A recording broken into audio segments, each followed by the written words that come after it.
Hey everyone, Dr. Russo here, just for a wrap up for week 2 discussion. I hope everybody had a good week and a nice weekend. And what I want to do now is just go over just a few things just to accompany my wrap up post, which I posted a little bit earlier today.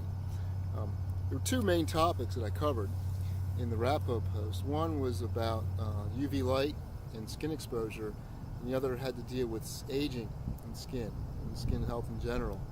And one issue that came up in the discussion that dealt with UV light and sun exposure in the skin was sunscreens. And what I want to do is just mention just a couple things about sunscreen and show you a product that I use that's very, very effective. One thing about sunscreens is that many sunscreens and sunblocks have a number of chemicals added to them for one reason or another that really probably aren't all that great to put into your skin or on your skin, because what they'll do is they'll make their way into your skin, and which is not generally a good thing.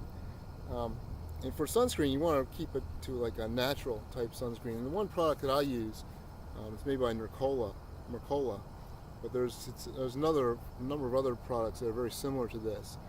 It's a natural sunscreen with green tea. And what's great about this is that it contains titanium dioxide and zinc dioxide is the main two sunblocks in it, and they give it that white color. And just let me put this down for a second. I'll break out a little bit and show you kind of what it looks like. Just a typical white paste you can see here, and you can put it on pretty thick. You can put it on your nose, lather it on thick, and it gives good protection. Or you can spread it on very thin, and it also gives very good protection as well. And the thing about it stays on. It's kind of hard to get off, but on areas that you put it on thin, just some soap and water will usually get it off. You rub it pretty well. What's great about it is it also has a number of ingredients that can also penetrate the skin. For example, sunflower oil, lecithin, coconut oil, green tea extract, vitamin E, shea butter, and eucalyptus oil, the other components that are in the product. And they're all very beneficial once they enter the skin. And many of you may have seen some of these already in your readings or just come across them. But again, you want to stick to a natural type of a sunscreen without all the added chemicals in them. And this is one good brand. There's a number of others that with the same ingredients. And what you want to look for is that titanium dioxide and that zinc dioxide. And this product has about 3%, 22%.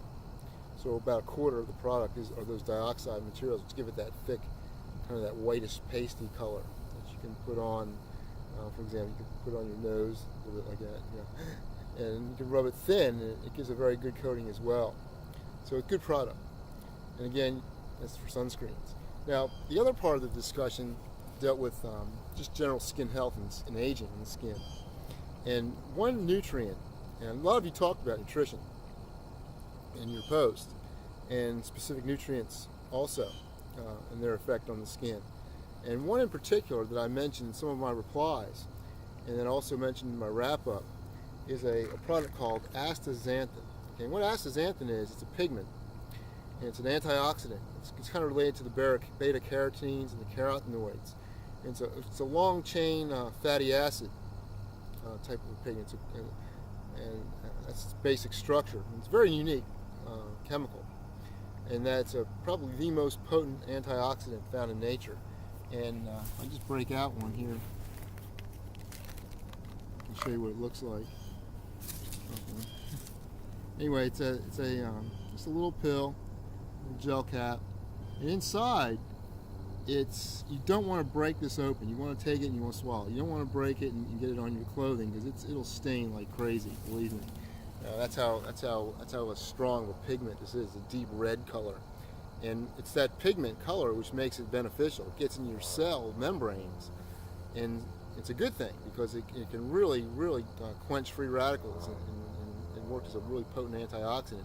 And in fact, species like salmon, for example, red salmon, sockeye salmon, flamingos, and their pink feathers, the reason they have that red color to them is because many of the foodstuffs they have in their diet, the foods that they eat, contain astaxanthin. And the way astaxanthin way it works itself up in the food chain is essentially it's made by microorganisms in the ocean and marine environments, and they grow it commercially from a species of marine algae, places like Hawaii, and they can extract it and then market it, package it, and market it. And what it does, it gives that flesh that orange color. And don't worry, you're not going to get you're not going to get orange skin from eating this, or pink skin from eating it, because you're only going to be taking in several milligrams. In fact, these are just 6 milligram tablets, but that's all you need. You don't need to eat any more than about 6 or 8 milligrams or more a day. Most packaging comes in 2, 4, 6, the ones that I've seen. So very potent antioxidant, and some of its benefits are not only just for the skin. For the skin, what they've actually shown is that after ingesting it, it can really make you resistant to getting sunburn, because sunburn essentially is an inflammatory response when the skin turns red after exposure, and the astaxanthin can protect the skin from that, and also from the UV light and that response and the damage, and that way it's good. But it's also just a great antioxidant to take. They've done studies where they've given this to lab animals, and it's like doubled their endurance time in various exercise tests. For example, in vision, it's been shown now to be able to help vision and help prevent macular degeneration. It's a very common problem as people get older with their vision. So it's a very, very unique and special compound, and one of the few supplements that I'll recommend taking. So anyway, that's just a little bit about little supplement to my week 2 wrap-up post. And upcoming week 3 you'll find very interesting, I think. We talk more about exercise. You get to write about some of your favorite exercise routines and try something new. And then in the end of the wrap-up, or end of the forum, in my wrap-up, I'll talk a little bit more about exercise in general and some surprising things about it you may not be aware of. So stay tuned. Anyway, have a great week, and if you have any questions, just send me an email.